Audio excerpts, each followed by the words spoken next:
Morning. Happy Friday. Welcome to the Premarket Prep session. We're here this morning. We're in and out this week, standing on business, right? Straight business. Nothing cute about it. We're not dancing around it, no pirouettes.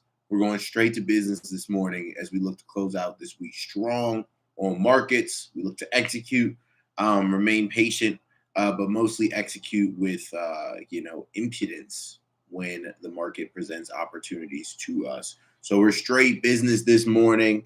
That's all we're on. That's all we're about. And I'm happy to carry that vibe directly into the opening bell. Some mornings, you hang back, you're kind of chill. And then there are other mornings when you just got to get out there and be a stone cold killer. So we'll see. But right now, that's the vibe that I'm getting, the vibe that I'm feeling. And that's the vibe that I'm taking into the market. It's John Wick, right? John Wick with a pencil. We want to be surgical. We want to be precise. We want to be ruthless. And then we want to go home to our families and have great, bonding times. But for right now is the time for violence. So we get violent when that bell rings. And I'm excited for it. Because you want to have fun. You want to have fun with this stuff too. And sometimes you just got to get loose and show them who you are. So if it gives us that opportunity to get loose this morning, then definitely do my stretching, keep this hood up, and we're going to go to work. So, top news, state of the economy. The economy was a big theme in President Biden's State of the Union address last night, which was broadcast from Capitol Hill at 9 p.m. Eastern Standard Time. There was plenty to debate in terms of his economic record, with familiar partisan finger-pointing on many of the data points, especially with regards to jobs, inflation, and the federal deficit. The large audience and viewership also offered Biden the ability to sell voters a second term, and perhaps of more interest to the market, what his platform would include as the country heads into the 2024 general election. So number one, taxes for all my people who didn't watch the State of the Union, like me. Taxes, it's time to raise the corporate minimum tax to at least 21%, so every big corporation finally begins to pay their fair share.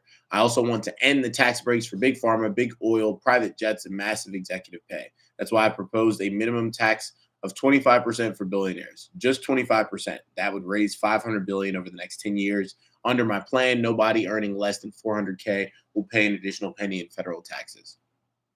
Sounds great, I guess. Will that ever happen? I doubt it, because this is America.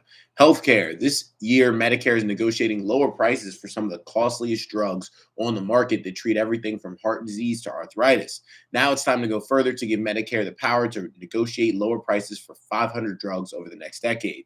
That will not only save lives, it will save taxpayers another $200 billion. I want to cap prescription drug costs at $2K a year for everyone. Again, we'll see if it ends up happening. This is America. I feel like private healthcare in some instances is nice because you can get it a lot faster. They have universal healthcare in places like the UK, but people don't love it as much as they say in social media comments, right? When they're like, oh, in the UK, we have this, we have that, because it can take forever to be seen, to get service, to get the drugs that you need. So once again, we'll see. I'm just, during election season, it's just the whispering of sweet nothings, right? I can do this, and I can do this, and I can do this. Well, what have you done for me thus far? Housing, quote, I want to provide an annual tax credit that will give Americans $400 a month for the next 2 years as mortgage rates come down to put toward their mortgage when they buy a first home or trade up for a little more space. My administration is also eliminating title insurance fees for federally backed mortgages. For millions of renters, we're cracking down on big landlords who break antitrust laws by price fixing and driving up rents. I've cut red tape so more builders can get federal financing, which is already helping build a record 1.7 million housing units nationwide. Now pass my plan to build and renovate 2 million affordable homes and bring those rents down. That sounds good, right? Something that's trying to get done. Again, we'll see if it can get done. That would be nice. A little $400 a month tax credit for the next 2 years as mortgage rates come down. Sure, a ton of people could use that. Is that, viable? Does that have a chance to get passed? I'm not sure. I've got, a few friends that work on the Hill. I'll probably refer to them.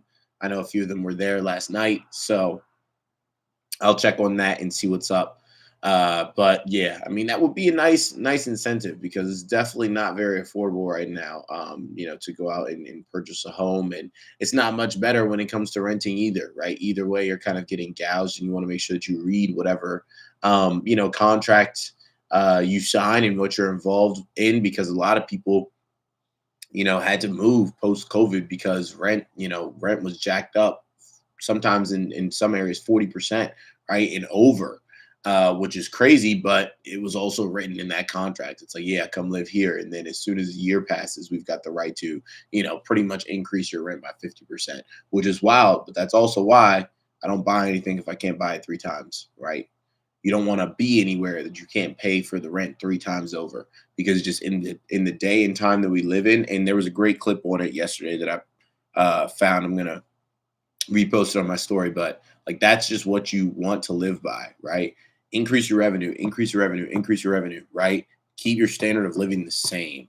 Increase revenue, increase your revenue, increase revenue. Keep standard of living absolutely the same. Don't go out and get an S class. Don't go out and get a Range Rover. Don't go out and do that. Keep your standard of living the same, and just keep making sure that your money is employed. Do that for a while, and then you won't have to struggle and fake it to look like you make it, right? Because you're on Instagram with the Prada loafers, but you can't afford a $2,000 inconvenient expense, right? That's not where you want to be. That's not where you want to be. Everybody who's alive right now will be dust shortly, and so will you. Don't live your life for people that are going to be dust, and don't go into debt for people that are going to be dust. Also realize that we will all be dust soon, right? So live your life for you, not for other people, right? That's the be all end all of it. In terms of housing, we already went over that. Lowering costs. Quote, too many corporations raise prices to pad their profits, charging you more and more for less and less. That's why we're cracking down, this is Biden, on corporations that engage in price gouging and deceptive pricing. Passed Senator Bob Casey's bill to put a stop on shrinkflation. I'm also getting rid of junk fees, those hidden fees added at the end of your bills without your knowledge. My administration just announced that we're cutting credit card late fees from $32 to just $8. My administration has proposed rules to make cable travel utilities and online ticket sellers tell you the total price up front, so there are no surprises. I mean, I'd love that.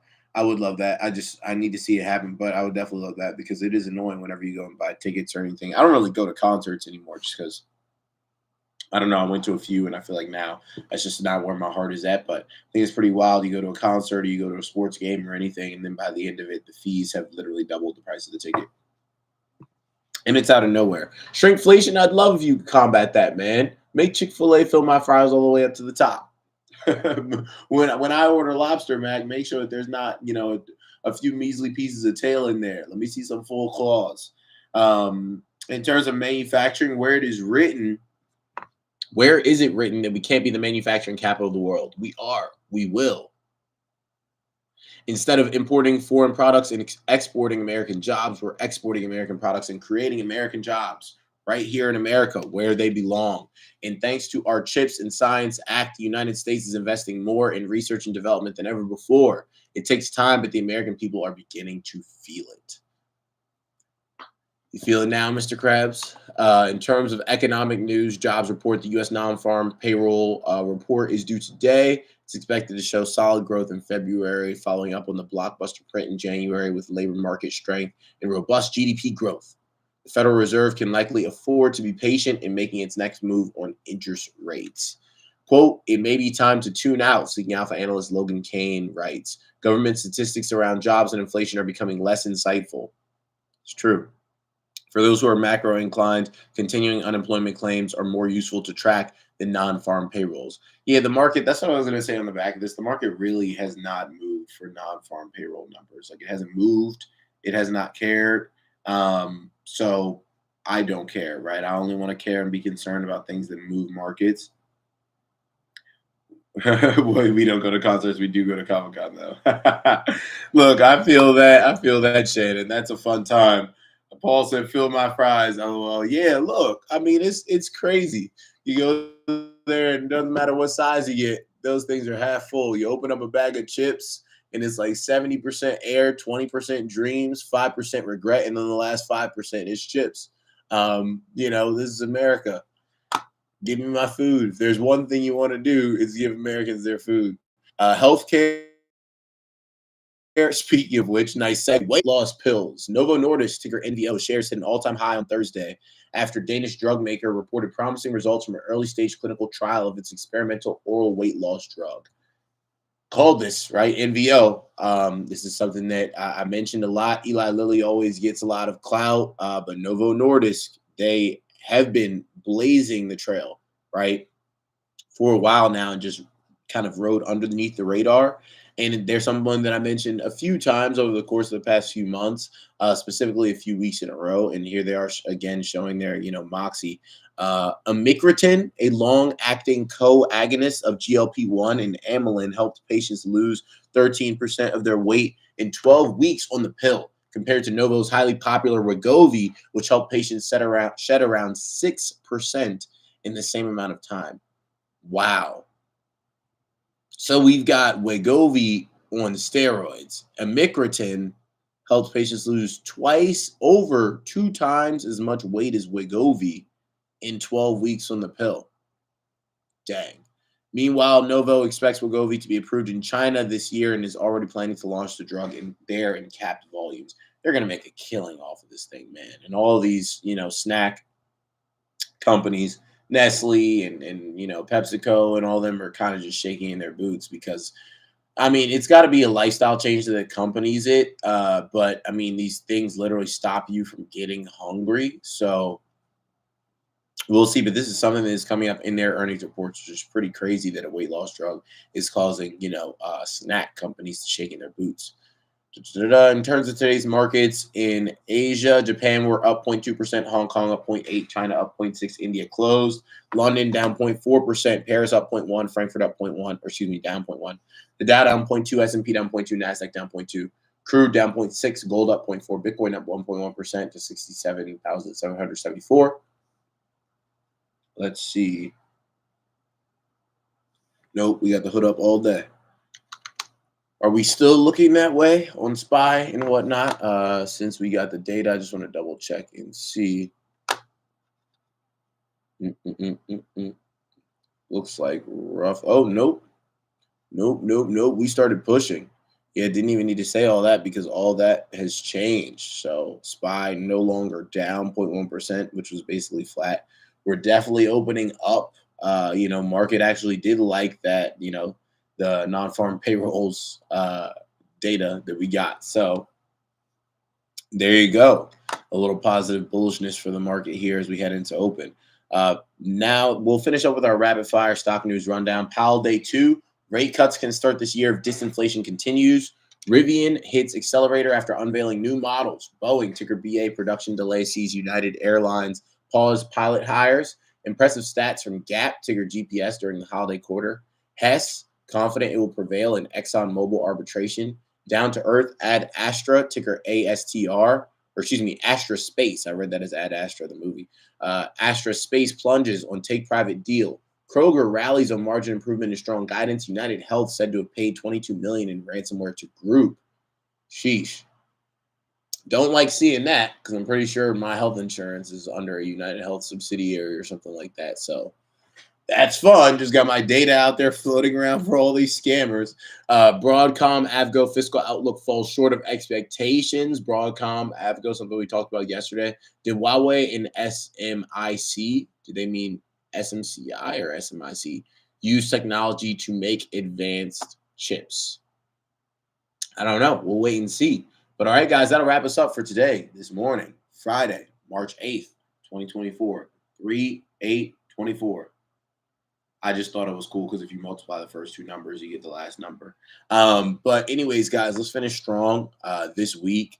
Let's continue to work, even this weekend when other people take the day off, right? AI isn't taking the day off. Other people who are hungry aren't taking the day off. So if you have a few minutes, a few increments of time, spend it, investing in yourself, bettering yourself, and that way you can feel fulfilled even, going into the weekend. I still wake up, early on the weekend, sometimes earlier than what I do during the week, just to, get the most out of my day and really earn my Saturday, earn my Sunday. So if you could start thinking about it like that, right, instead of something that's given to you, think about earning that Saturday, earning that Sunday, you'll find yourself earning, learning, mastering a lot faster than you did in the past, right? But you got to want it. So let's want it. Each and every person in this community, I want to be here. And I want them to want it. And I love the fact that we all want it and that we help each other get it. So let's have a great day. Finish strong this week. I'll see you back here on Monday for our next Premarket Prep session. Have a good one.